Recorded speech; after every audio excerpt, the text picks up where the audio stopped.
Muy buenas noches, bienvenidos a Contrapunto Político. Este espacio que tenemos para usted abierto a la crítica, al debate, al análisis y a la discusión de los temas más polémicos e importantes que consideramos semana a semana acontecen en el mundo, en México y en nuestro lindo, hermoso y bello Yucatán. Hoy me da muchísimo gusto presentar a Héctor López Ceballos. Héctor, ¿cómo estás? Gracias, buenas noches. Él es columnista del periódico Novedades y tengo el gusto de tenerlo por aquí en Comunique Channel. Gusto es mío, gracias. Jorge Sánchez, como todos los días y todos los jueves, aquí. Como Bienvenido, todos los hermano. jueves. Todos los jueves, todos los días estamos también. Pues buenas noches al auditorio, Héctor, bienvenido. Y pues para arrancar tenemos muchos temas sobre la agenda pública que se va moviendo, y la grilla, la politiquería, pero sobre todo los asuntos de interés nacional, ¿no? Así es. Y bueno, tenemos que continuar con el tema, el caso de Rosario Robles, extitular de la SEDATU, de la Sede Sol, que se le acusa del desvío de más de 5,000 millones de pesos del erario público. El tema aquí es, Rosario ya se detuvo, Juan Collado previamente se detuvo, Carlos Ahumada hace unos días lo detuvieron en Argentina y lo liberaron al día siguiente. La esposa de Carlos Ahumada, Cecilia Bursa, tiene orden de aprehensión. Hay un tema aquí.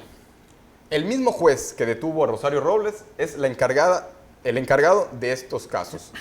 ¿Cuál es el tema aquí? Que este juez es sobrino de Dolores Padierna. Dolores Padierna, como muchos recordarán, es la esposa de René Bejarano. René Bejarano es el de los videoescándalos con Carlos Ahumada. Bueno, esto ha generado dudas, polémicas acerca de este combate a la corrupción, ya que muchos aseguran que ya están empezando a caer los peces gordos, pero otros dicen que es una venganza política del presidente. Esto por el suceso del 2004, aquellos videoescándalos donde se involucraron a personas cercanas al presidente. Empezaría contigo, Héctor. ¿Ante qué estamos? Digamos que teniendo en cuenta esta casualidad o causalidad, dicen que en la política no hay casualidades, pero ¿tú cómo lo ves, Héctor? Bueno, yo creo que habría que ser muy cuidadosos al momento de hacer señalamientos. Como bien dices, se ha inferido que el juez podría tener, tiene un parentesco con Dolores Padierna y que eso podría influir en la toma de decisiones en el juicio. Bueno, cabe aclarar que este juez es juez de control, entonces ya terminó con sus funciones, ya no va a ser quien vea la etapa del juicio oral, entonces pues hay que tener cuidado en esos señalamientos porque habría que probar que efectivamente hay un conflicto de intereses. Efectivamente no hay casualidades en la política, pero ahora casualmente, tratando de pensar bien, sí pues están dando todas estas investigaciones, ¿no? Carlos Ahumada detenido, no liberado, pero con una medida cautelar en Argentina que le impide salir del país. México ya solicitó su extradición, se tiene que resolver ese tema.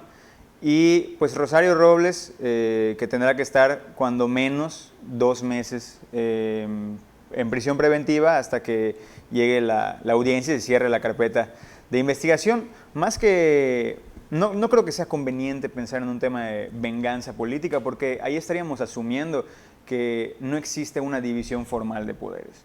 O sea, el decir hay una venganza política, estamos diciendo, bueno, el Ejecutivo entonces está inmiscuido en el Poder Judicial, ¿no? Y eso sería, yo creo que muy dañino y peligroso para la democracia y para el Estado de Derecho, donde sí tiene que haber una clara frontera entre las atribuciones y facultades de cada uno de los poderes.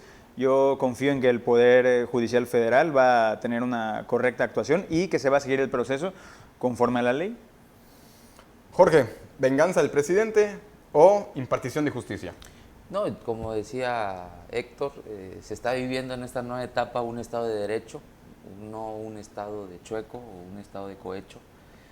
Creo y considero que se está viviendo una nueva etapa, repito, donde el presidente de la República está en sus asuntos del Ejecutivo y el Poder Judicial y el tema de la Fiscalía General de la República están llevando a cabo todo lo correspondiente a sus facultades. En este caso de Rosario Robles, el otro día yo escribía algo acerca de la derrota del peñanietismo. Significa esto, nadie en este momento de los que alababan las reformas estructurales, que era la gran panacea para cambiar este país, para sacarnos del atraso que tenía nuestra nación, eran estas grandes reformas estructurales que terminan en esto. Un Emilio Lozoya prófugo, una Rosario Robles mínimamente 2 meses en la cárcel con un procedimiento judicial. A eso se remite un grupo político que llegó a gobernar, a saquear las arcas de la nación, y eso se ve reflejado 6 años después, 7 años después, en querer la derecha en este país inmiscuir que este juez, todo está arreglado, que Andrés Manuel va por una venganza.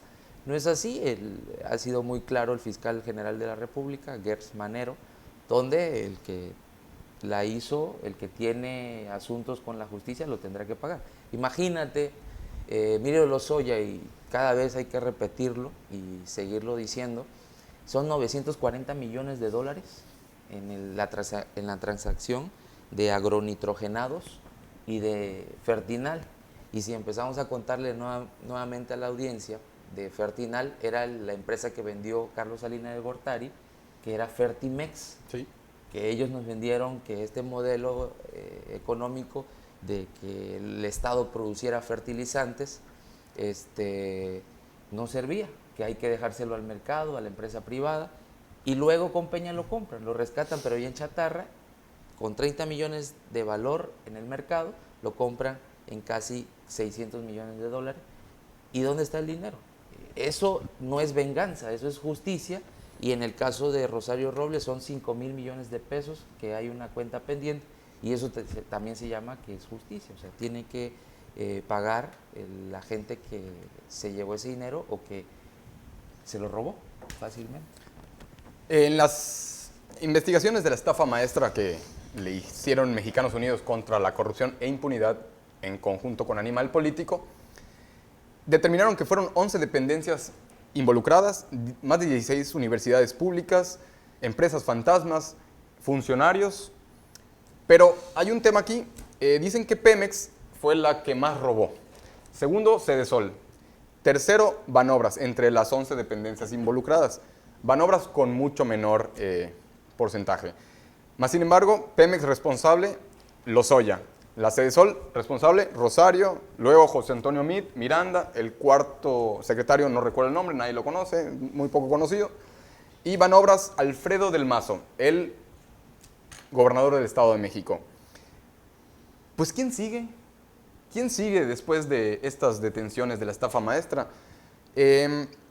Vamos a un corte comercial y la respuesta, pues si me las pueden dar después de este mismo. Muchas gracias y ahorita venimos.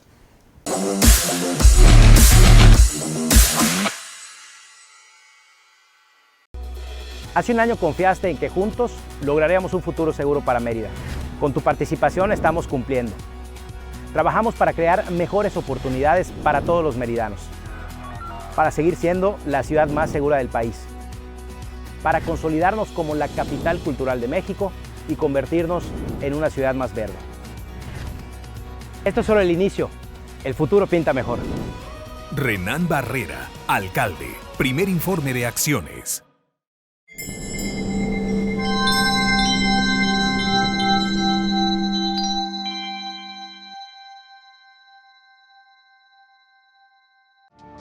Seguridad para todos. Con Yucatán Seguro. Vamos a reforzar la seguridad con 4 patrullas costeras para mantener nuestras costas seguras, evitar la pesca ilegal y cuidar a nuestros pescadores, su patrimonio y herramientas de trabajo. No podemos bajar la guardia. Trabajemos juntos para garantizar y reforzar la seguridad de cada municipio, colonia y casa de Yucatán para estar siempre un paso adelante. Trabajemos juntos por un Yucatán más seguro. Juntos transformemos Yucatán. Gobierno Estatal 2018-2024.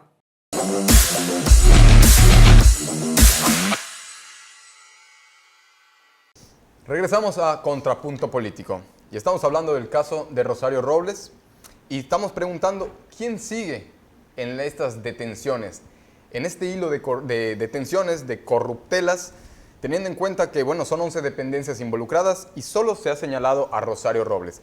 Bueno, ya salió Emilio Zubadúa y otros personajes que forman parte. Dicen que, bueno, los titulares no actúan solos, así que deberían haberse, pues, una redada de detenidos como de 80 personas en solo el tema de la estafa maestra. Bueno, les preguntaba, chicos, ¿quién sigue? Porque, bueno, ya salió Diego Fernández de Ceballos diciendo que si soy el único que falta, ya se están tardando.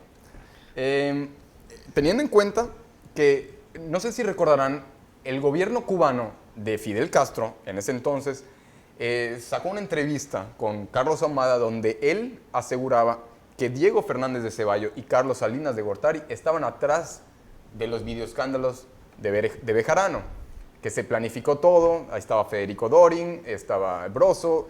Bueno, ¿qué hay de real en esto? Realmente es volver a hace 15 años a este tema. Nos están mencionando que pues posiblemente sea una casualidad. Mas, sin embargo, otros aseguran que esto es totalmente una venganza del presidente. Si esto fuera una impartición de justicia real, pues ¿quién sigue, Héctor? ¿Quién sigue? Teniendo en cuenta pues tantas dependencias, funcionarios y solo pues Rosario. Bueno, pues aquel que pida que se lo investiguen, a lo mejor debería ser investigado, ¿no? Pero yo creo que en estricto sentido debe ser investigado quien sea señalado por las investigaciones. O sea, que haya un indicio real, ¿no? Ahí se va a demostrar que es una impartición de justicia y no una venganza política. Porque hay muchas voces que pueden decir, no, pues sigue Peña, sigue Mid, bueno, todos Mid esos fue involucrados. la entrega-recepción de Rosario Robles fue a José Antonio Mid, Claro. Candidato a la presidencia, nada más y nada menos. Y si la Fiscalía tiene pruebas de que Mid puede tener una participación en esto de la estafa maestra, pues tendrá que ser investigado, pero siempre siguiendo esta línea de legalidad, ¿no? Porque también hay que decir que se ha mediatizado mucho este proceso e incluso nosotros, los ciudadanos, estamos prejuzgando antes de que haya una sentencia condenatoria o absolutoria, ¿no? En muchos programas muchas personas están diciendo que pues, se le debe castigar ya a Rosario Robles. Yo no voy a meter las manos al fuego por nadie, ¿no? Pero creo que primero por el bien de la sociedad, por el bien de la impartición de justicia, del sistema judicial y sobre todo por el Estado de Derecho, debemos de esperar a que haya una sentencia condenatoria, a que se desahoguen las pruebas en el juicio, a que tenga la oportunidad de una defensa, ¿no? Después entonces podemos sacar nuestras propias conclusiones, pero no anticiparnos, ¿no? Porque eso sí sería pues violar la presunción de inocencia. ¿Quién sigue? El que dicten las investigaciones de la Fiscalía. Jorge, están cayendo peces gordos y antes se señalaba que el presidente pues no iba a perseguir a nadie, que había un pacto de impunidad. Surgió el tema del Primor, este pacto entre el PRI y Morena, Peña, López Obrador. Si están cayendo los peces gordos, Jorge, realmente, y se está impartiendo justicia, el presidente López Obrador se está haciendo más fuerte. Considero que el presidente se está haciendo fuerte por la ejecución de su gobierno. Está cambiando, yo siempre hablo de los símbolos, la forma de hacer política en este país. Para empezar, inició con algo que no se esperaban los medios de comunicación, como las ruedas de prensa mañaneras. Es un tipo que yo siempre lo he considerado como fuera de serie. Todos los días a las 5 de la mañana se levanta, o quizás antes, para estar a las 6 reunido con el Gabinete de Seguridad, a las 7 de la mañana las ruedas de prensa, los fines de semana recorrer el país. Y creo que esa manera de hacer política no les está dando cabida a la oposición. ¿Pero por qué se quejan tanto la oposición de que el presidente está haciendo mal las cosas? Porque es parte de su trabajo. La oposición tiene que quejarse de todo lo que ellos ven mal, pero en los hechos los resultados están avanzando. El tema del crecimiento económico para mí es un aliciente de ese 0.01%. El análisis con el trimestre de Peña Nieto fue un decrecimiento de 0.08%. Entonces yo considero que este avance y este modelo de bienestar, de estado de bienestar que está implantando el presidente de la República, está dando esto abajo en la economía popular, están inyectando muchísimo dinero de inversión social en diferentes programas sociales y eso es el 1%, donde ya hay circulante abajo, la gente está teniendo mayor poder adquisitivo y obviamente la oposición en su análisis está viendo ese resultado y está viendo que en el 21 se avecina un partido muy fuerte, un movimiento encabezado por el presidente con un partido Morena que tiene sus problemáticas internas, pero creo que en este momento la coyuntura del presidente va a llevar a ese partido a lo más alto. La oposición no encuentra, yo lo he dicho aquí varias veces, necesita la oposición un Andrés Manuel, un hombre de convicciones que pueda hacer el contrapeso. En este caso vimos la elección interna del PRI con Alito y yo creo que Alito es, con todo respeto, y para él, pero es un mafioso igual. O sea, miren cómo está el estado de Campeche, él trata de vender que Campeche es como un espacio como Dinamarca, pero no es así.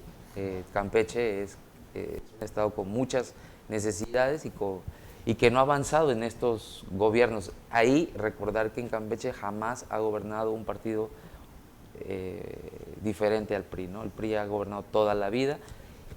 No hay en el espectro político alguien que pueda hacer un contrapeso. Cortés en el PAN o los personajes del PAN muy pequeños, sin creatividad política.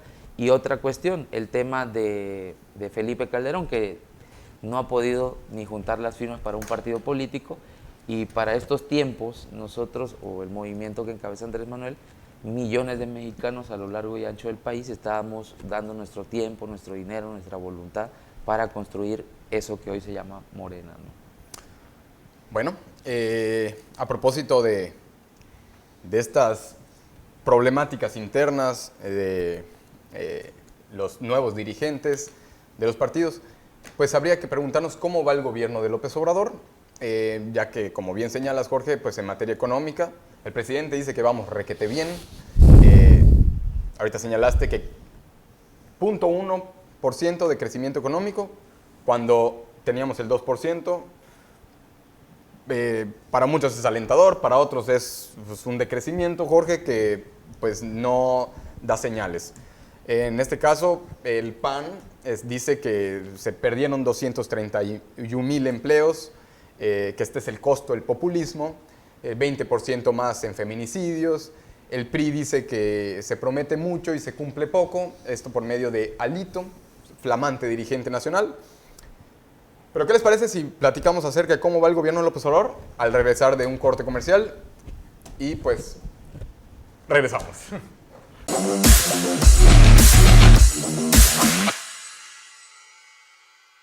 El gobierno del estado de Yucatán puso en marcha la primera etapa del programa Médico 24/7 en el interior del estado, el cual te ofrece orientación médica gratuita y medicamentos para que tengas atención durante los días, noches, fines de semana y días festivos en los que esté cerrado el centro de salud de tu comunidad. Juntos transformemos Yucatán. Gobierno Estatal 2018-2024.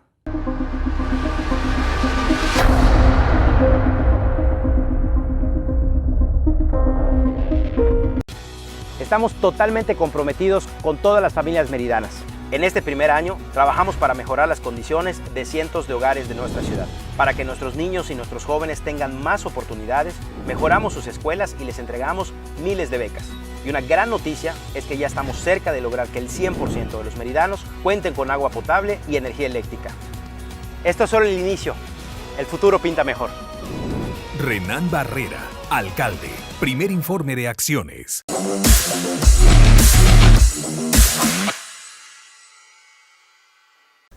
Bienvenidos a Contrapunto Político. Y bueno, estábamos haciendo la pregunta de cómo va el gobierno de López Obrador. Esto teniendo en cuenta que el PRI y el PAN están señalando que es un mal gobierno, que no hay brújula, que se están perdiendo empleos, que están aumentando los feminicidios, en materia de seguridad estamos peor. El PAN dice que el 74% de los contratos del gobierno federal son adjudicaciones directas. También señala que no entiende cómo el plan de AMLO de construir una refinería, cuando todos los países están emigrando a energías limpias, energías renovables, a los coches eléctricos. ¿Qué nos puede decir? Hay crítica de la oposición, más sin embargo, pues para ustedes, ¿cómo va este gobierno? Independientemente de las críticas. Héctor. Pues yo creo que va. Es muy, no podría decir que bien, pero tampoco que completamente mal. Sería bueno esperar al primer año, siempre, todos los sexenios durante su primer año, por estos reajustes, por estos cambios que tienen, pues representan algunas dificultades, ¿no? Sin embargo, yo creo que el tema principal de Andrés Manuel, el gobierno de la Cuarta Transformación, como le llaman, no es lo que está haciendo en tanto a poder ejecutivo, sino lo que está haciendo con otros poderes, ¿no? Yo creo que Andrés Manuel sí está a veces trastocando otras esferas que no le corresponden. En el caso de las prerrogativas a los partidos políticos, por ejemplo, para tocarlo muy someramente, pues tendrían que ser los diputados quienes reformen la manera en que se reparten los recursos públicos a los partidos, no tendría que ser un exhorto del presidente.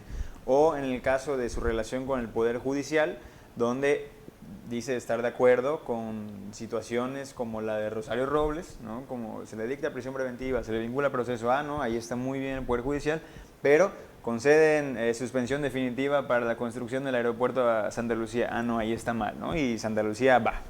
Entonces, no podemos estar tan al maniqueo, ¿no? Tratando a los otros poderes. Yo creo que Andrés Manuel tiene que centrarse en su figura de presidente de la República, en tanto a jefe de la Administración Pública Federal, y desarrollar los programas que él considere convenientes, pero siempre dentro de un marco de legalidad, porque han sido pocas las ocasiones en donde ha realizado actos que pues no son ilegales, pero están un poco al margen de la ley. Yo recuerdo en primera instancia a esta cuestión de que se cancele o que se deje de aplicar la reforma educativa, ¿no? Por medio de un memorial, ¿no? Que él firmó, le dice a Secretaria de Educación, le dice a Olga Sánchez, dejen de aplicar la reforma educativa. No se pueden hacer así las cosas, ¿no? Tienen que ser con legalidad. Sin embargo, también creo que hay cosas positivas dentro del gobierno de Andrés Manuel. A mí me encantó esta cuestión de la nueva forma de manejar la educación, ¿no? Este programa de regresar el civismo a las escuelas, de formar nuevos ciudadanos, esta idea de el nuevo libro de texto de pasta dura para que los estudiantes puedan ir aprendiendo lo que es cuidar los bienes colectivos, ¿no? Hay cosas que sí están yendo en buen camino, ¿no? Y pues hay que vigilarlo muy de cerca. Creo que, como dice bien Jorge, no hay un contrapeso real para el gobierno de Andrés Manuel en los partidos políticos. No hay una figura que pueda salir a decir, presidente, lo que usted está haciendo está mal, pero con este sustento, con este fundamento. Entonces, si no hay en los partidos de oposición esta figura, yo creo que debe salir del mismo Morena. De manera interna tendría que haber un contrapeso a la figura del presidente. Jorge, 150,000 millones de pesos, dice la oposición que va a costar la cancelación del aeropuerto de Texcoco. Y que, pues, que ya los coches eléctricos son lo que va a estar de moda, que nada que ver una refinería. Y el tema que ahorita señaló Héctor, el quitarle dinero a los partidos políticos es debilitar a la oposición. Esto señala la oposición, fue un exhorto al presidente, efectivamente deberían ser los diputados, pero pues, ¿cómo lo ves? O sea, ¿sí es válido? ¿Cómo va el combate a la corrupción en ese sentido? El primer punto que preguntabas, ¿cómo va la 4T? Yo la veo muy bien, va avanzando, no es fácil. Fueron más de 30 años de un modelo económico que desmanteló todo, y ahora hay que desmantelar ese modelo económico. Y lamentablemente el poder económico y el poder político estaban unidos y tocaban muchísimos intereses. Andrés, y a referencia a lo que decía Héctor, se tiene que meter por la moralidad que él tiene hacia los ciudadanos. Es decir, no incidir en la toma de decisiones de los demás poderes, pero sí decir el tema, bájense los sueldos. Es un exceso que ganen 600,000 pesos, 800,000 pesos los ministros. Pero con la moralidad del presidente es suficiente para que el 74% de los contratos sean adjudicaciones directas. Sí, pero eso es parte de la ley. La ley te permite tener adjudicación directa, no hay ninguna violación al Estado de Derecho. Pero si lo hubiese hecho el PRI, pues se estaría reclamando y criticando. Pero créeme, ¿dónde se han dado los datos? Porque hay que tener bien informada a la gente. Por el tema del huachicol. Tenías una emergencia, necesitabas combatir el huachicol que venía desde el sexenio de Fox, Calderón y Peña Nieto, y con Peña y Calderón se había intensificado. Entonces necesitabas hacer de manera logística todo el tema de las gasolinas en este país y necesitabas comprar pipas de manera emergente. Entonces se tuvo que hacer adjudicación directa. La segunda, que fue muy popular, fue lo de Scribe, esta empresa que ganó la licitación o adjudicación directa, que era un amigo del presidente, sí. Y que dijo Andrés, no. Y ya le explico luego a mi compadre por qué. Porque en esta nueva forma de hacer política no puede pasar eso. Y mira, los medios de comunicación se le fueron encima, que no iban a entregar los libros, que la 4T, todo hicieron yo recuerdo que fueron como 3 días en la prensa. ¿Y qué terminó siendo? Se están entregando los libros de texto en las escuelas primarias, con la referencia que decía Héctor, en tiempo y forma. Los niños que estudian en escuelas públicas de este país van a tener los libros de texto gratuito en el país. Es eso, la generación de la desinformación a la ciudadanía, pero va bien avanzando el tema de la 4T. Claro, hay claroscuros, hay cosas positivas, hay cosas que tienen que mejorar, pero en los símbolos yo creo que hay una manera diferente de hacer política. Ok, bueno, hay muchísimos temas, entre ellas Ivonne Ortega renunció al PRI 29 años después, está el tema de las chicas protestando en la Ciudad de México. Como bien dice Héctor, el presidente exhortó a esta devolución del 50% de las prerrogativas de los partidos políticos se están quejando de que no es justo. Conflictos internos en Morena, pleito Martí-Monreal. Bueno, siguen los temas, pero pienso que la siguiente semana podemos seguir hablando de esto. Héctor, me dio muchísimo gusto que estés con igualmente, nosotros. muchas gracias. Muchas gracias a ti. Jorge, muchas gracias como cada jueves. Aquí tenemos, yo soy Toño Weiss, me dio muchísimo gusto estar con ustedes y nos vemos en otra edición más la próxima semana, el jueves, en Contrapunto Político. Muy buenas noches y muchas gracias.